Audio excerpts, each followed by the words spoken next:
Bismillahirrahmanirrahim and Assalamualaikum students. I hope you all would be fine. Today I am going to teach you English of grade 10. Kindly open the book students. Students, इससे पहले आप लोगों को last videos में first और second chapter cover करवा दिया गया है. Now today the topic of our discussion is unit number 3, try again. Okay students, in this chapter students you have just checked about a poem. In this poem you have learned about the hope that we have to strive, we have to try again and again, because if we are trying again and again, so we will be having the positive result. Okay, means कि अगर आप बार बार मेहनत करोगे, try करोगे, try again, तो एक वक्त आएगा कि आप सक्सेस ले सकते हो. Okay students, then after that you have a theme of this chapter. So theme भी आप देख लेंगे उस, और जो इसके क्वेश्चन आंसर है स्टूडेंट्स वो आपको जो हमारी एडमिन ऑफिस है उससे अवेलेबल होंगे. सो आप लोग स्कूल विजिट करके अपने एडमिन ऑफिस से अपने नोट्स की फॉर्म ये ले सकते हैं. Now let's come toward the vocabulary. जो बुक पोर्शन है उसको हम कंप्लीट करते हैं. वोकैबुलरी में अगर हम आते हैं तो write down meanings of those following words. Students, I have also prepared some of the like in a page form I have prepared it for you, like heat. Heed means to pay attention or to take notice of. Preserve, to maintain or in its original form or existent state. Okay, then strive means struggle or fight vigorously. Okay, means you struggle, be determined. Case means occurrence. Then patience. Okay students, so these are the meanings of your first question. So you have to write these meanings on your books as well. Okay, because it may come in your MCQs. ये MCQs के लिहाज से बहुत important है, that's why आप लोग इसको साथ साथ प्रिपेयर करो. उसके बाद find synonyms of the following words. Okay, synonyms क्या होते हैं स्टूडेंट्स? Synonyms same meanings. जैसे पिछली दफ़ा मैंने आपको बता दिया था कि सिनोनिम्स सेम मीनिंग्स होते हैं और एंटोनिम्स आपके एंटोनिम ऑपोजिट और सिनोनिम सेम मीनिंग. सो वर्ड्स सिनोनिम्स हैं तो करेज, ब्रेवरी, कंकर, win, disgrace, insult, hard, difficult, reward, prize, preserve, persist. Okay students, so that was all about this. फिर रीडिंग कम्प्रीहेंशन है स्टूडेंट्स. रीडिंग कम्प्रीहेंशन आपको already notes form में आपको school से available होगी. काइंडली विजिट द स्कूल और admin office से आप कलेक्ट कर लें. फिर उसके बाद स्टूडेंट्स हमारा ग्रामर पोर्शन आता है सिमिली.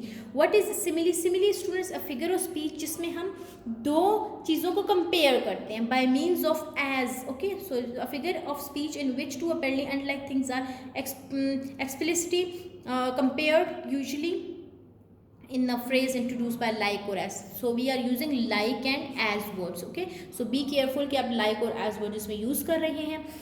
जैसे examples आप देखें तो he is as fast as a horse. अब वो fast तो है लेकिन किसकी तरह? horse की तरह. So as fast as horse, तो ये आप देख लें as fast, तो as fast as horse. फिर उसको हम कहते हैं it is cold like ice.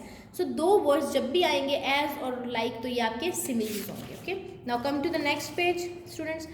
Select the choices and explain meanings of the similes as in used in the sentences. जैसे कि आप देखिए पहला है on the cold winter day under the covers I kept as snug as a bug in the rug. See कि जब वो मतलब क्या देना चाह रहे हैं कि जो आपको दे रहा है मतलब उसका बग का जो कोल्ड विंटर का देना चाह रहे हैं कि जो सिमिली है इसके अंदर वो जो क्या है, यू पीपल आर फेमिलियर, क्या है as snug as a bug in a rug. So इसका मतलब तीन उन्होंने ऑप्शंस दिए हैं. There were bugs in the bed, it was cosy in my bed, it was too cold to stay in the bed. Okay, so the C option is the correct कि दैट पूरा दिन जो है वो बेड पे रहा. सो कितनी सर्दी थी तो वो इस वजह से बेड पे रहा. ठीक है. Second one is the new teacher was as sweet as apple pie. See as sweet as apple pie, जब नई टीचर आई तो वो किस तरह थी? The new teacher was nice. The new teacher was big by eating too much pie. No. The new teacher was rude. No. So apple pie means बहुत अच्छी थी. So nice. Okay. Number third is their leader was as wise as owl. उनका leader कैसा था? as wise as owl. Owl की example दिए तो owl किस लिए निशानी के तौर पर यूज? तो जैसे आप देखते हैं ना कि आप लोग उर्दू में बताते हो कि ये पानी की तरह साफ है. सो ये वही चीज़ नहीं है. सो ये question 3, 4 and 5, 6 will be done by you people. You just have to take it. Okay. So you just have to complete it. After that students उन्होंने फिर कुछ एक्सरसाइज दी हुई है. सी fill in the blanks to make similes. use similes in the sentences. similes करने sentences में I have done, लेकिन 2-3 मैं आपको करवाती हूँ ताकि आइडिया हो जाए. as slow as dash as a turtle. क्या होता है? स्लो होता है तो आप लिखोगे as slow as quiet as. quiet कौन सा होता है बंदा?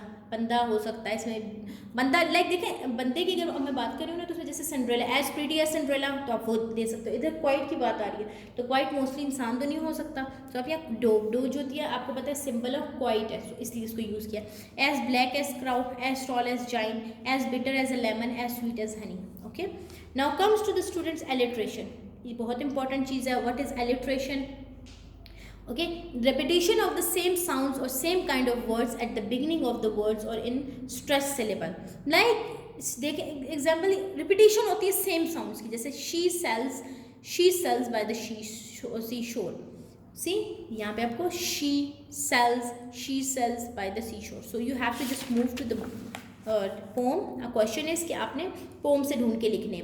So this way, TISS a lesson you should he, try again, it's a first you won't succeed. So TISS a lesson, ठीक है, ये आपको हो सकता है कि टिस अ लेसन जो है वो मतलब ये पूरी पोम आपने पढ़ ली, you people will be more familiar कि इसके अंदर क्या जो है वो एलिट्रेशन है। सो जो आपने इसके अंदर आंसर लिखना है, you people have to write, see they are asking read the poem again and again and find out the examples of alliteration. So you people have to identify from the whole chapter. Okay students, so now come to the next. See, you have to write it on your notebooks as well. After that students, we have got a grammar portion, another grammar portion. In this we have to identify some personal pronouns. Okay students, in the last classes you have, in the previous classes you have already discussed what actually personal pronouns are. Personal, which actually indicates yourself. Okay, like yourself means I mean you, how, like in the personal pronouns we have some they have given a very best chart so that it would be very easy for you people. See, I, we, me, us, they, my, mine, in, our, ours. Okay, subject, in personal pronouns we have subject pronouns, object pronouns and possessive. Subject are I, you, he, she, it. Okay, I for first person, you for second person, he, she, it for third person. Plural we, you, they. Object, what are singular? In singular we use me, you, him, her, it. In plural we use us, you, them. In possessive me, mine. See, you are your possessiveness, me, mine, your, yours, his, her, its. In plural are, ours, your, yours, is, their, their. Okay students, this was all about our today's lecture.